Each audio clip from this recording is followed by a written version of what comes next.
It's not what you're capable of. It's what you're willing to do. Everybody hear me?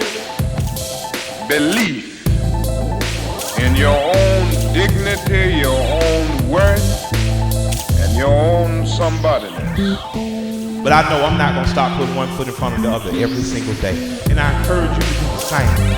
Will is a powerful thing. Ask yourself, what are you willing to do? Hello, everyone, and welcome to the second episode of Culture Church, a podcast for the culture, from the culture. I'm your host, Brendan Chooch, and with me is my co-host, Adam Holland.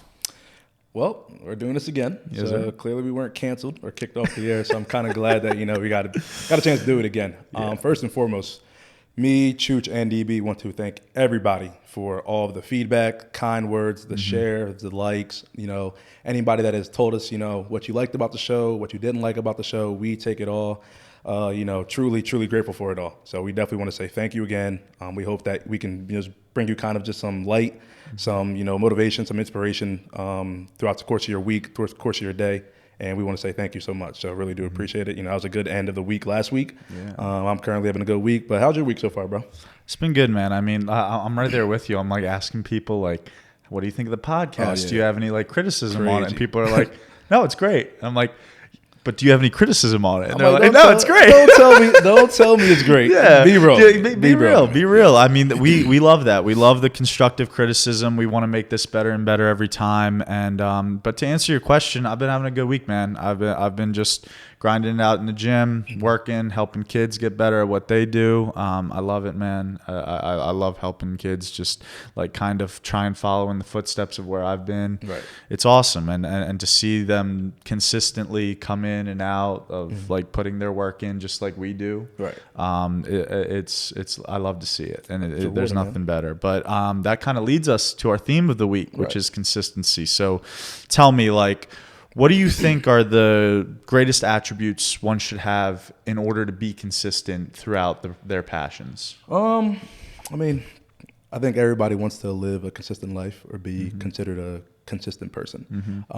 Consistency usually refers to, kind of like the quality of being steady as well as, kind of unchanging over time. So being able to be reliable, dependent, maintaining kind of a set level of performance that whenever any given time, they know that's going to happen. I personally think it takes perseverance. It takes a lot to get up every day. It takes a lot to do what you got to do every day. You got to find some type of passion, fire deep down in your body that, it allows you to, all right, I'm going to go keep doing this until I get to my goal. I'm going to keep doing it until I get to my goal. Brings me to a personal anecdote. Yeah. This week has been a blessing of the week so far that my father actually celebrating 30 years at a church that we're at, Green Grove Baptist Church. So, you got to think being in one profession for 30 years takes crazy, a lot. dude. And not a lot of people know about this, but for a pastor to stay at a church for more than 5 years is wow, that's crazy. But you got to Really? think 30 years of different faces, 30 years of different opinions, 30 years of different age groups, walks of life are coming through our church. And my dad's been there present for 30 years, every day, every week, every Sunday, delivering the word. So, I think that's a ultimate test of wow, someone who shows up every day and wants to make sure that, they're still finding ways to adapt, motivate, influence, as well as, kind of themselves do the same thing, adapt to, the different times. So I definitely think, perseverance takes it. And I think along the lines of being consistent, being able to become a consistent person, you have to eliminate your weaknesses. We all have our negatives. We all have our disparities. We all have, reasons that we are maybe kind of different from somebody else. But trying our best to eliminate those weaknesses, learn from those weaknesses, right? Learn from the mistakes, the failures, that those roadblocks that get put in our way. We have to learn from that. At the same time, once we do that, you're kind of going to lead a consistent life. And I think that's shown true with a lot of people. That's my personal opinions on what it takes to be, consistent. But what's yours? Yeah. First we do have to give a shout out to Pops. Hey, Rev, 30 man. years. Shout out Dude, to I've Rev. been going to church with you for what, 4 or 5 years 4 or 5, now? yeah. Dude, it feels like I've been there forever. I can't imagine 30. But yeah, Crazy, shout out bro. to Pops. I mean, when it comes to consistency, man, it's I think it gets misconstrued sometimes as doing the same thing every day, which is not the case. It's obviously trying to build on yesterday. Yeah. But I think the most important thing is being able to stay in the moment. Like when you're trying to be consistent, not every day is going to go as planned. Some will be better than others. Some will be worse than others. But you can't focus on what happened yesterday or what happened in the past. And we can't be too focused on what might happen in the future, because that's taking our attention away of what's happening right now. And that's what's most important, is what's happening right now, you know? Right. So like coming off of that, I mean, it's just about being able to deal with the failure, being able to deal with the unknown as well. And it like brings me to a good point. Like, you know, my pops was in the Marines. Yeah. And thank you for your service. Yeah. Thanks, pops. But there's one thing that like goes around in the Marines that is it's like kind of like almost a slogan where it's the man that gives up the idea that he may die has the most likelihood of surviving.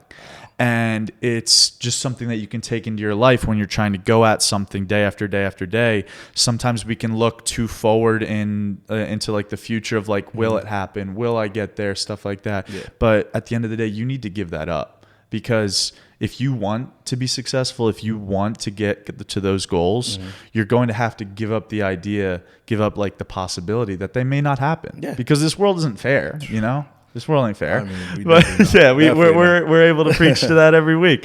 But if you're able to give up that idea and just become determined on what you want to do every day, get a little better every day, and kind of block out the noise like we talked about last week, it may be a clearer path than you think, and it may come sooner than you think. You know what I mean? No, that's deep. That's definitely deep, because like you said, you know, I think a lot of times why people aren't consistent is because they are worried about that failure. Yeah. Worried about what's going to happen in the future, rather than live where your 2 feet are. You know, like there's always been, I see quotes all the time, like be where your 2 feet are. And at the end of the day, you know, only you can propel yourself forward, right? Like everybody kind of has, you know, things that help them out, things that push them forward. But at the end of the day, it's up to you. Up to you what you want to do with that. And there's a great part. There's a great quote actually about from a very, very successful, consistent individual who's probably at the top of his game and is one of the greatest of all time at what he does. And the quote is like this: without commitment, you'll never start. But most importantly, without consistency, you'll never finish. I want you to sit on that. Yeah. Y'all sit on that for a little bit. Y'all sit on that for a second. Y'all sit on that for a little bit, and then we'll go from there. Give it a moment. We'll go from there. But that's definitely something that I've heard, and I'm like, that truly just makes it real. There's some of those quotes, bro, where you just hear them and you're like, I was taking it back. I was like, wow. Yeah. Wow. Yeah. Crazy. So wait, I got to know, like, so what is it about Denzel that like has shown that consistency that speaks to you? Like above obviously him just killing it in every movie that he's in. Well, that's crazy. You actually knew it was Denzel. Shout out to Denzel Washington, the greatest actor of all time. Don't care what anybody says. But that is where the quote is from. I think he was doing a speech. I think he was doing like a graduation speech, and he was the keynote speaker at the speech, at the graduation. And, you know, we talked about it before about, you know, kind of different actors or celebrities in their profession, about how they're able to maintain such greatness over a long period of time. And I think I was watching Flight actually the other day, and I was like, yo, this movie came out in like 2014, 2015. Yeah. Denzel dropped Training Day in like 1985 or something like that. And he had John Q, and he had, you know, he had all the Equalizer movies that have spanned from 2013 to, you know, just dropped one this year. Crazy. And I'm like, dude, how is this man able to continuously put out great films of all different genres to all different walks of life? And I personally think for him, it's just like finding roles that best suit him, but also are able to tell a story.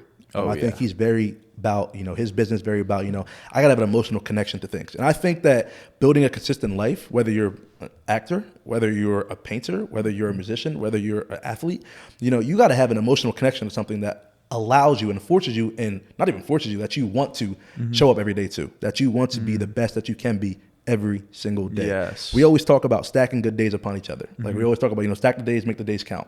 And, you know, we work out every day, and, you know, there's days where we don't want to get up. There's days where we're like, oh, we're sore. We can make an excuse like that. And why would you do that? Because you're just taking away from, or leading yourself further away from becoming a consistent person. And I think Denzel is a prime example of somebody who has shown that ability to be great for so long, being able to adapt and to whatever role he has to adapt to, as well as, you know, finding roles that are going to gear directly towards him. Yeah, no, I totally get that. And I have something to add to that, but first I got to know, what's your favorite Denzel movie? Oh, I know that. I know Yeah, you like judging off that's a how you tough think of them. question. It's a That's very tough question. I would say, I mean, we obviously have Remember the Titans. You know, can't point that one out. Yeah.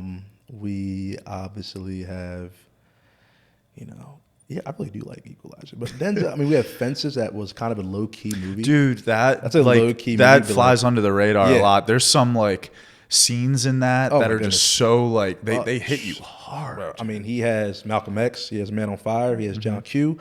I mean, Training Day is a classic, but I don't think that's like his best work.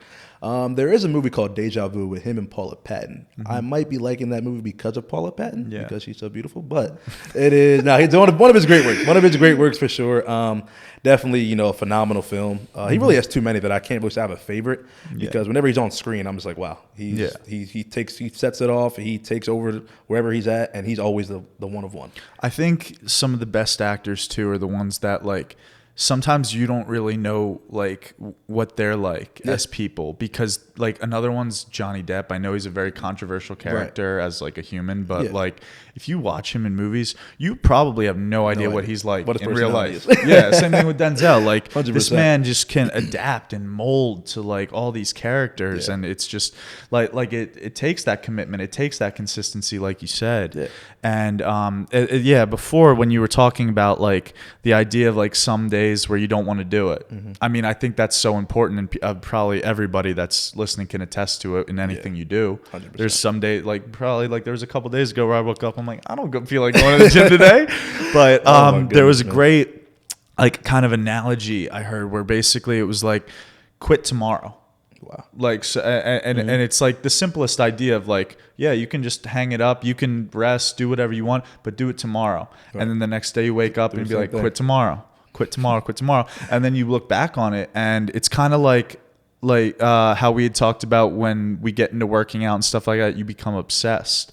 And it takes a while to get to that point, but I think it's just you need to accumulate those days of just being like, I'll quit tomorrow. I'll quit tomorrow. And then you realize you're like 3 weeks into doing what you've set out to do, and you're like, well, now I know how to do this. Now I can run with this, you know? I mean, it becomes very easy at that point. And I think also people need to like, I know when I look in the mirror sometimes and people talking to me, and I have a lot of friends and, you know, coworkers, stuff like that. I want to know what they're going to say about me. And I want to live a consistent life. I want consistency to be one of the attributes they have for me. You know, I want to be consistent in my work. I want to be consistent that I show up on time, I do my work, I do my job A through Z, and then I head out the office, right? I want to make sure that I'm a consistent friend. Am I checking up on you? Am I talking to you? Am I calling you? I know we've had times where, you know, we may not talk for, you know, 2 weeks and it feels like an eternity. But, you know, I feel as now, even every day, we talk every day. I talk to my brother every single day. That's probably the most consistent human being I have communication with. You know, we talk on the phone every single day. We text every single day. And we may not see each other, but I never want somebody to tell me, oh, that person wasn't consistent in my life, or that person wasn't a consistent human being. And I think, you know, it takes those everyday battles, those everyday grinds, those everyday, you know, commitments, like you said, to just be, hey, you don't want to wait till tomorrow. Let's do it right now. Let's continue to do it. And that just shows how consistency can like spread to all walks of life too. Like, dude, I love doing this. Like, even though if it's someone I don't talk to every day, like someone maybe from college, like a teammate I had or something before, like just checking in on them like once in a while, like maybe once a month, once every couple months. But if you're able to like build that relationship to not where like you have to talk to them every day, but you know that they're in your corner, or you know that they got your back, or most importantly, if you're going through something, they'll be there for you. That's like the kind of good feeling you need to have when you're going through that stuff, and to have that security of knowing that you have people to go to, you have people to talk to when you go through those rough parts. Bro, I don't care about any of this like text, like you got to text first, or you like any of that, or like bro, that's kid crap. Like I'll check in on you, I'll double text you, I don't care. I want to make sure you're doing good because I care about you. 100%. And I think that's something that everybody kind of needs to take into account, is just like settle the stuff that like be able to prioritize what matters and what doesn't. And checking in on your people is something that should be pretty high up there. And I think when you say prioritize what matters and what doesn't, there's a person that we think of who is very consistent in in his profession. This person he's an artist. He's a rapper. I guess he's a former actor as well. And he just dropped an album that has a lot of people talking. And people don't know whether it's good or not. But his resume over the years has shown that sometimes his albums take a little bit to sit on you for you to kind of feel it. What are your thoughts on Drake? And do you think he's a consistent in his field, I would say? So you know I'll defend Drake till the day I die. But I'm glad you brought that up, because that does continue the idea of like people that we look up to, role models that are consistent, right, even through sometimes when certain people high up maybe don't think that they're doing the job that they have set. And like, first of all, like, when you get as much critique as Drake does, kind of like how we talked last week about LeBron, when LeBron does, it just shows what level you're at, how high you are. And I will say this, I've listened to the Drake album a couple times. Drake's one of my favorite artists of all time. I could listen to all of his music. It's not my favorite. I can't lie. And I will, and I kind of picked the reason, like I kind of figured it out, is because you know me, bro. I like to dance. I'll be in the club all night. I don't care about who's around me and stuff. Right. I'll be busting a move. He will definitely. He will. But when it comes to that, usually the music that I prefer is stuff I can groove with, stuff I can vibe with. And in this album, I know that he's kind of like, I think a reason that he's been so consistent is because he's been able to adapt to the listeners, the people that, 100%. So this new album, he's kind of adapting to this new wave of music that's coming up in hip hop. And doing that, it may not sound the same as like the old Drake that we know and love, but he's doing it in a way that's creative, and he's able to express like everything that's going through his life and stuff like that. Like, obviously he even involved his kid on the album, which is so cool. And cool. Terrible feature. But terrible feature. But yeah, like to hear him be able to adapt like that is just kind of how we talked about Denzel being able to adapt. And as much as I love Drake, it may not be my favorite album, but kudos to him to be able to do that over such a long period of time. Oh, definitely. I mean, he, like I said, one of his biggest albums were in 2008, and it's 2023 now. He just dropped another one, and he's still on top. People are still finding reason to hate on him. People are still finding reasons to like, oh, this is not good. This guy's a culture vulture. Like, how? This man he has literally done everything that you could possibly think of, as well as, keep transcending his sound. Like you said, he's trying to find ways to, attach to, younger viewers, younger listeners. And yes, he has some stuff that's back in 2008, 2010, 2012 that's never going to be touched again. But it's also like he has given us some phenomenal projects, phenomenal singles, albums that will stand the test of time. And I think part of being consistent is, will stand the test of time. And with his albums, I mean, you can't say he has a really, really bad album out of his entire, 15, 20-year career already so far. And it's impressive. It's truly impressive to see. And, I hope he keeps going, because the album's growing on me. I was listening to it on my way over here, and I probably will listen to it when I go back home. So I'm not gonna lie, he's definitely doing his thing. You got any other like artists that you think have been consistently great that you'd like to shout out? I would say Jay-Z. I Jay-Z. think Jay-Z is definitely I mean, he dropped Reasonable Doubt and a couple other projects in the 90s and early 2000s, and he's kind of changed what he is now. He's not really hopping on tracks and rapping and freestyling and jumping on features, but his ability to still kind of command a room when he does perform, when he does drop an album, when he does drop a song, is unbelievable. He's also producing a lot of music, right? So, like, it's like, and that's the thing is, like, people that aren't really in depth in music and stuff like that, they'll be like, "What happened to Jay-Z? He fell off." He didn't fall off. Not at all. He's just on the other side of it now. Evolution. Yeah, simple as that. Evolution. He worked his way up from the bottom to the top, and now he's truly at the top, where he doesn't need to drop an album every single year, where he doesn't need to have the hottest feature or the hottest lyrical note ever. Like, no, he's doing things his way, and he's still consistently one of the greatest of all time. And it's very, very impressive to see. So, shout out to Jay-Z, shout out to Drake. Also Beyonce, gotta shout out Beyonce, man. I will be. You just bring up Jay-Z, and you automatically gotta shout out Beyonce. How can you not shout out Beyonce? Actually, the greatest of all time. Love you, B. But she's definitely has shown that she's consistently great. Yeah. I mean, consistently great for years, and there's no signs of slowing down. She's what, 4 kids now deep, and she just went on one of the biggest tours ever. She's like nuts, ever. bro. Oh my goodness, dude. I mean, she's unbelievable. How do you keep doing it? How does one continue to do it? I personally don't know. We got to go ask her. Get her on the pod. Well, you know, 2 in a couple of weeks, we'll definitely get Beyonce on the pod. I have no problem about it. You know, I'll definitely make sure I'll lock it We'll in. reach out. Try get that hooked up.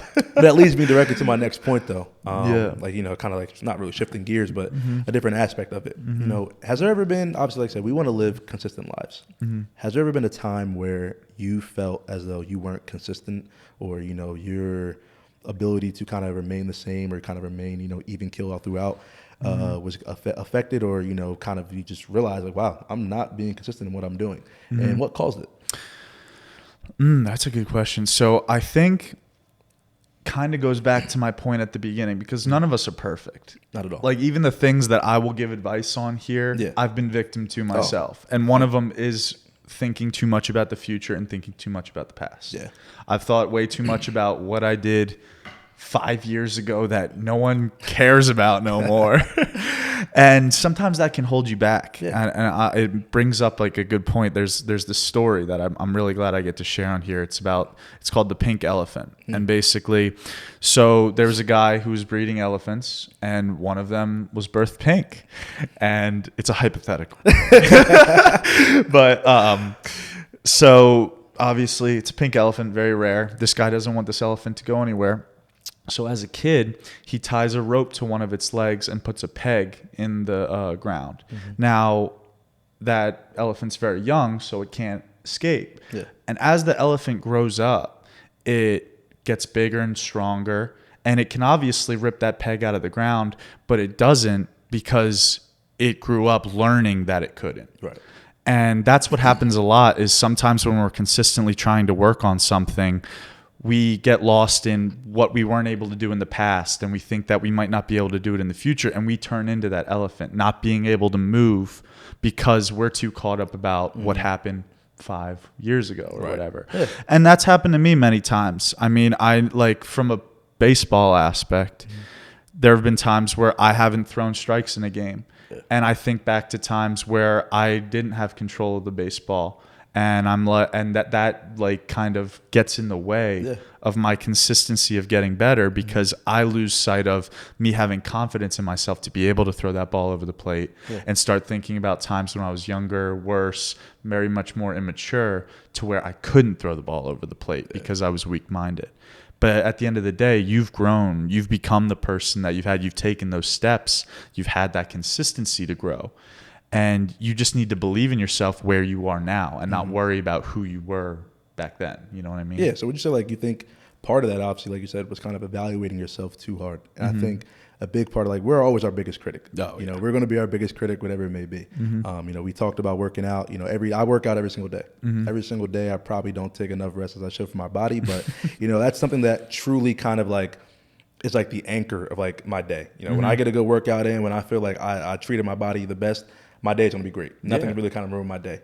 So, you know, finding ways to, you know, not be so hard on myself so that I can continue to, you know, come back the next day usually helps me. You know, obviously having a great foundation, you know, having great people around you that help you kind of, you know, stay balanced, stay stable. You know, my friends, my family, obviously my faith and stuff like that, you know, it definitely helps, where there's days where I do fall off track. Yeah. And I need to lean on them. You know, I need to lean on somebody. I need to lean on you. I need to lean on DB. I need to lean on my father or, you know, my brother, or maybe it's a gym. You know, the gym is my outlet. The gym is a way for me to maintain and kind of bring everything back that's, you know, all going crazy. Yeah.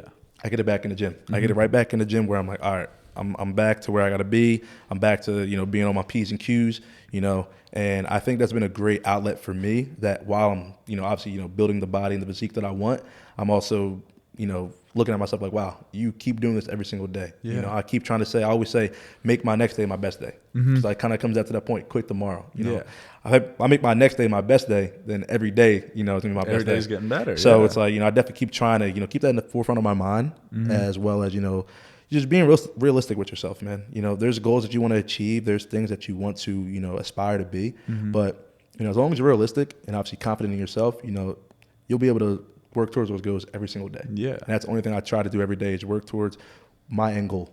Mm-hmm. I may not know my end goal right now, but I know there is an end goal that I want to reach, and I'm gonna keep aspiring to go as far as I can in that. Yeah.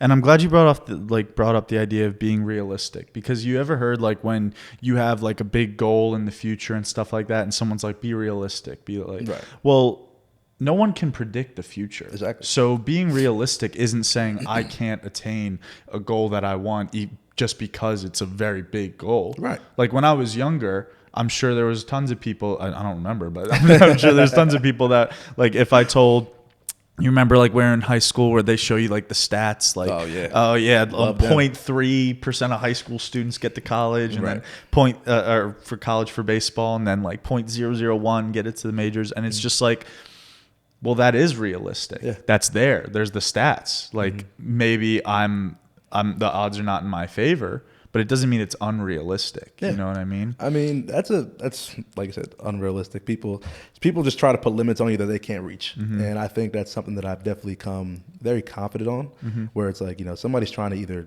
knock you off your path. There's a reason for that. And it might be an internal reason with them, not with you more so, but the ability to kind of work around that, work past that, work through that is the ultimate way for you to remain consistent in whatever you're doing. And, I think looking at consistency, especially in your profession, being a professional baseball player, bro, that's a long season. That's a long season. That's a very tired, gruesome. You're on the road half the time, away from your family, away from your friends. You're constantly throwing this little white ball around, for about 7, 8 months, 9 months of the year. Yeah. And it's a grind, bro. Like, tell me about it. Like, tell me about how the season is, how you remain to like stay, show up every day. It does baffle me like that. I rest my head on the pillow every night, like, and my mood is determined by how well I threw a little white ball today. Like, if I could throw this little white ball in this little box, bro, 60 literally. feet away. But I mean, and there's sometimes you have to just laugh at it and like look at it like, dude, I'm playing a game. Yeah. Like, I know that it takes a toll on your mental health. It takes a toll on like basically just about everything because you're living it. Yeah, man. But I mean, it's what I love. It's what I do. Like, and it's something that I've always done. So I would never talk down on it or like complain about like the situation I'm in. Yeah. But there are hardships to it for sure. I mean, we played 142 games this year. And They got it. we play 6 days a week. We get Mondays off. Great day for an off day, right? Yeah, the Monday. best day ever, man. and I have to be ready almost every day to pitch. I don't know when I'm going to pitch. I'm a reliever, and it takes a toll because like that mental preparation of being ready to go into a game at any point, like day after day after day, it's exhausting. But the thing is, I wouldn't trade it for the world. You know how it is. That's I mean, best job in the world. Yeah. So I definitely do know what you mean, man, Larry. Because I just always think whenever we have our conversations and we talk, either after a bad outing or a good outing, where I know this year you went through an amazing stretch. I think it was the post All-Star break. You had a really good stretch of the year, and I think it's crazy to think that even that little portion of you being consistent, right, can really change a lot of things. And the fact that you have the ability to even cope with the negatives, cope with the not being able to throw strikes, not being able to get your team out of a jam when in need. Yeah. Be able to come back the next day and know like, hey, coach, put the ball back in my hand. I'm gonna take care of the job. I'm gonna get it out. Right? It's impressive, man. It's really impressive. And I think I would tell you all the time, bro, I admire you so much because I know that there's some dark days in baseball. Playing it, I know it for sure. Yeah. As well as, never getting to this level, but being on that level, I know it's like, wow, every day, it could be highs and lows. Yeah. And it comes with growth too, because like, me, when we were in high school and I pitched Fridays. Like we had 2 games a week. Yep. We had Tuesdays and Fridays for league, and I pitched Fridays, and I would bring all the intensity. Everything came into Friday. Like it was built up. It was like football, bro. Like think about it. They wait a whole week to play. Couldn't do it. But as I grew into college, I could get that intensity some days. Some days I wouldn't get it. And we played 4 days a week then. Now we're playing 6 days a week. And that's something that you need to grow to realize is like you can't force your body to feel a certain way. I can't force that intensity. Right. So the biggest thing that I had to learn was that some days are going to be good, some days are going to be bad, but not only do you need to remain consistent in your work ethic, but you need to remain consistent in your mind as well. Yeah. Because if you're able to remain consistent in your mind, you're bringing the same person to that mound every day, every time you touch it.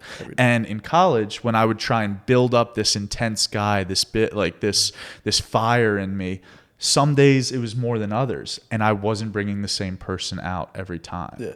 And that was just kind of where I led to my inconsistency, where I led to my troubles of strike throwing and stuff like that, because I'm trying too hard. I'm like, and the game speeds up on you sometimes, and that's just how it is. Yeah. I wouldn't trade any of those bad outings because they've helped me grow, but it's how you learn. It's how you develop into this person where I feel like I am now, to where I just have to treat it like it's just another game.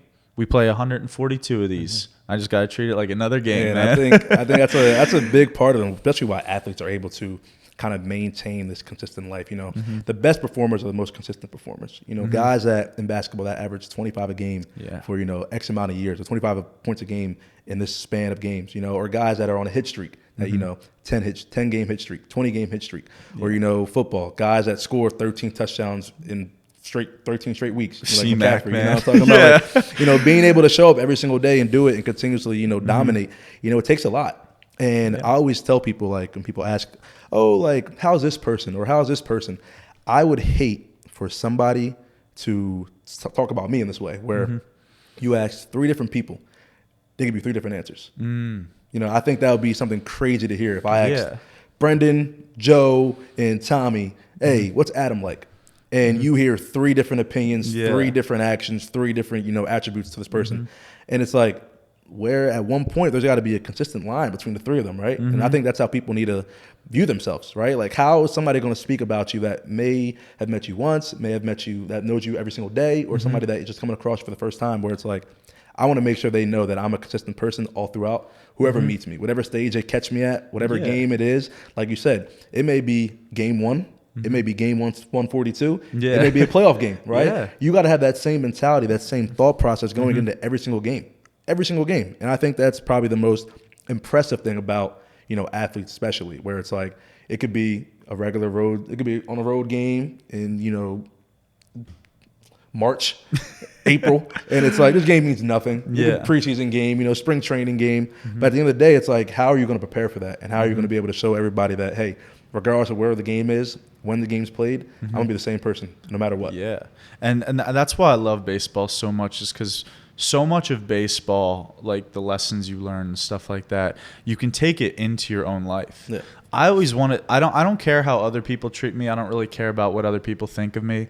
But I want to be the same to everybody I meet, no matter how they treat me, no matter how they think of me. Because if you, like you said, if you hear 3 different answers for like who you are, like, it kind of shows that maybe you're treating people differently. And that can like take a toll on you sometimes, like thinking like, how am I treating this person as opposed to that person? You want to be consistent in just who you are. And that takes a lot of stress off your life, not feeling like you have to like fit the mold of what people you want you to be, you know? And I personally think that's a great point. And I think baseball is like so funny in this way that you don't have to be consistent to be great. I mean, obviously 3 out of 10, you're a Hall of Famer. Yeah. That's a 30. Like, on test. Like, you definitely failed it. You're coming back home, my mom's smacking me. Like, yo, what are you doing? Like, that's crazy to think about. But in reality, in baseball, you don't have to be consistent all the time, right? To be great or to be, you know, praised. And I think that's showing more than ever right now with the 4 remaining teams in, you know, the NLCS and the ALCS, especially the Phillies. I mean, hottest team right now in baseball. I mean, what's your thoughts on them? I mean, you hit a great like note there, where it was just like, baseball is a game of failure, dude. Like, if you're not failing, you're not human. Like, especially in that game, right? Man. I mean, like you said, like the best guys failed 7 times out of 10 at the plate. But I mean, going to the Phillies, man, like, obviously they were a little rocky throughout the year. But I think my favorite part and what really changed was when they gave the standing ovation for Trey Turner. Like, we had talked about before how Trey was having a rough year. And it's just attesting to what you said because of the fact that the dude signed an 11-year, I don't even know how many $1 million contract. And he's a stud. But even studs go through those rough patches. And to see like the city get behind him and stuff like that, awesome, dude. Red October has been unbelievable. Yeah. I mean, unbelievable. Obviously, you know, Phillies, we have World Series hopes, aspirations that I personally think this year is our year. Yeah. But like you said, for 3/4 of the year, the Phillies were in the middle of the pack, bottom tier of the pack, or, you know, up until August, we've been the best team in baseball, really. But like I said, for the beginning of the year, they haven't been good. They weren't good. They weren't consistent. Guys were not doing what they're supposed to do. You know, we paid Trey Turner all this money for half of the year, and he stinks. Yeah. And then it's like, oh, okay. Bryce Harper comes back middle of the year. He didn't come off hot immediately. You know, Castellanos had one of the worst years ever last year, and he's been one of our most consistent players all year long. So it's like finding guys, you know, 9 guys that can just put it all together for one day at a time and then come back the next day and do it again. That's been probably the most impressive thing the Phillies have done over the past, 3 months. And like I said, I mean, they're the hottest team in baseball right now. Yeah. And Diamondbacks have also been hot. Another team that just squeaked in that wasn't consistent throughout the course of the year. And it's impressive. So my personal question to you is that how does a baseball team find ways like that to kind of just get hot at the right time or, put together a small streak of consistency? It's interesting because a lot of it has to do with like the morale. Yeah. Like, and you can tell this Phillies team has a ridiculous morale. Yeah. And it's kind of like we talked about the Eagles last week. Bryce Harper's kind of like the leader. He's experienced. He's had that long-term success over guys that are kind of stepping into that spot, like Nick Castellanos, like Trey Turner, like even some of the younger guys like Alec Baum and Stoddy. And Stoddy, yeah. So, like, the biggest thing is just being able to have that sense of family. Like, when you go out on a field with, like, your family every night, when you're playing for each other, when you're playing for something bigger than yourself, it's a whole different ball game. Right. Like, I'll tell you, like, when I'm pitching on the mound, if we're eliminated from playoff contention, there's a lot less, like, more you're kind of pitching for than if it's, like, a 2-2 game against the Yankees or something like that. It's a different feeling. Yeah. So I think they're all really embracing that feeling and like having that camaraderie with each other to be able to all just attack, dude. They're just attacking, and it's awesome. It's been beautiful to watch them kind of just go about their business. I think the greatest thing about the team, my personal opinion, is Garrett Stubbs. I mean, he's the most exciting, energetic dude ever. But in reality, Garrett Stubbs is a backup catcher, bullpen catcher who, after every hit, every home run, every strikeout, top of the dugout, top of the fence, screaming, cheering his team on. Yep. Ty Walker, we signed him this year to be a big part in our rotation. Hasn't thrown an inning, I think, in the playoffs. Every time his pitchers come off the mound, he's the first dude to dab him up, first dude to scream, chant. Yeah. I mean, it's been sensational to watch this group of guys come together for this last month and be as consistent as possible when they've been literally the most inconsistent team ever. Like, it feels like. Dude. And like, it's just putting those pieces together. Yeah. Like, first you have like Zach Wheeler, absolute ace. Right. 100%. And then you bring in Sir Anthony Dominguez, another awesome arm. And then you bring in Jose Alvarado, and it's just putting these pieces together to be able to win games. That's why bullpens are so important in playoffs. 100%. And even like from the smallest pieces like Rojas. We played Rojas earlier this year. I remember you telling me about it. He stole a homer from Marcelo. It was one of the most amazing plays I've ever seen. But anyway, Rojas, like everybody's saying, like, why do we have this guy up here? His bat isn't that great for like his bat's not big league ready. I bet half the people don't know that Rojas has the most outs above defensive replacement or whatever stat it is. He's a gold since glover. He's gotten in the bigs. Like he's absolutely excellent out there. And that's something you need. Yeah. And sometimes it'll come at a crucial time and stuff like that. And you'll be like, that's why we have him up here. Yeah, I mean, he's definitely a sure thing gold glove future. I can see it in his future. I actually made a tweet. I made a tweet the other day when I was really angry at Rojas because I just think it's amazing that how he just can't hit the ball right now. And obviously, MLB big leaguer, he's going to figure it out. He's going to come back around, get back to the basics. And he'll probably have the big hit when we need it. And I'll have to eat my words and, go on Twitter and probably delete the tweet. But I tweeted and I was like, it's impressive how the Phillies are throwing out an 8-man lineup.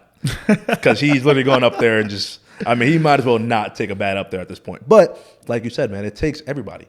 It takes different pieces to kind of just show. I mean, Ross made a big time defensive play the other week that could have been crazy if he wasn't out there. Yeah. So those guys like that, finding ways when it comes down to crunch time. It only matters. August, September, and October really only matter in baseball, right? Because that's when they're in the playoffs. That's when every single play counts, every pitch counts, every player matters. So they're finding this way right now to be consistent at this point in the year is the most important part. And I think that's why, we got a special feeling right now, man. Yeah. Special feeling right now. I don't really know who I lied. My 2 picks to be in the World Series are going to be the Phillies, and I like the Rangers. Yeah. I like the Rangers. I mean, I think they have a good mix of defense, offense, pitching, and they got a couple bats that are very scary, and Seager, Simeon, Garcia. Yeah. But I definitely like Phillies and Rangers in the World Series, and I have the Phillies winning it. Phillies winning the series 4-2. Nice. How about you? So I will say this. Earlier in the year, a Red Sox fan, a good friend of mine, came to our stadium, and he came on the field, did a little interview with me. He said, "Who's your pick to win the World Series?" And it was when the Phillies were doing bad. It was when the Red Sox were not looking too good at that point. And I was like, let me not be biased. Let me pick a team that I actually think has the potential. And it was the Rangers. And they've gotten this far. And I'm like, serious, man. Yeah, I mean, I'm a root for the Phillies the whole way, but it would be cool to see them get there. No. Now, from a biased opinion, I would love to see us go and take Houston down after last year. 100%. So that's what I'm going to go with. I'm going to say we're going to face Houston. Sorry, Chaz. I love Chaz McCormick. He's the only guy on the Astros I'll root for. Yeah. But Philly's taking the Astros down. I think it's going to be a 7-game series. I think it's going to be intense, bro. I mean, I definitely think if the Astros make it, it's not going to be a 4-2. It's probably 4-3. Definitely going to be high emotion. But no, we definitely owe them something. We definitely owe the Astros something. And the Astros just scare me because they're a team full of vets who have been there before. They have so much experience. They do. Guys that just show up on the biggest stage. And, honestly, they've been one of the most consistent teams, especially over the last couple of years in general. They're here every year. They're here every year, it feels like, where it's like, Astros going back to the World Series. Astros going back to the World Series. Might as well call it the Astro Invitational because it's like every year they're there, bro. Yeah, bro, every year it feels crazy. like. But, I mean, it goes to show, it takes, like I said, August, September, and October to be consistent. And the team that's the hottest team then has the best shot of winning because, like you said, it's not like you have 100 games under your belt. But 16 wins is less than that? Probably less than that or something like that. I don't know. But, it takes game by game. Every game matters. And I think the Phillies are really capitalizing on that. So you got Phillies, Astros. I got Phillies, Rangers. At least we both got the Phillies. That's consistent. Yeah, that's all that matters. Consistent. That's consistent between both of us. So, I mean, we can stay there. We can definitely stay there. But, nah, I definitely see the Phillies taking it all. And, I guess we'll see. See what happens. Absolutely. I mean, hey, we've gotten into a lot of stuff. We've talked about Denzel, some music with Drake. We talked about the Phillies. 100%. Go Phils, go Red October. But I think it's time for you to give us the word of the day this week. Word of the day this week. You did a great job last week, by the way. Dude, thank you. I mean, great job. I think, obviously, our theme this week has been consistency. Being able to be a consistent person, being able to, kind of live a consistent life. And I think that's kind of obviously ideally, how everybody wants to see themselves.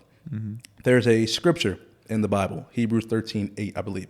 And it says, Jesus Christ is the same yesterday, today, and forevermore.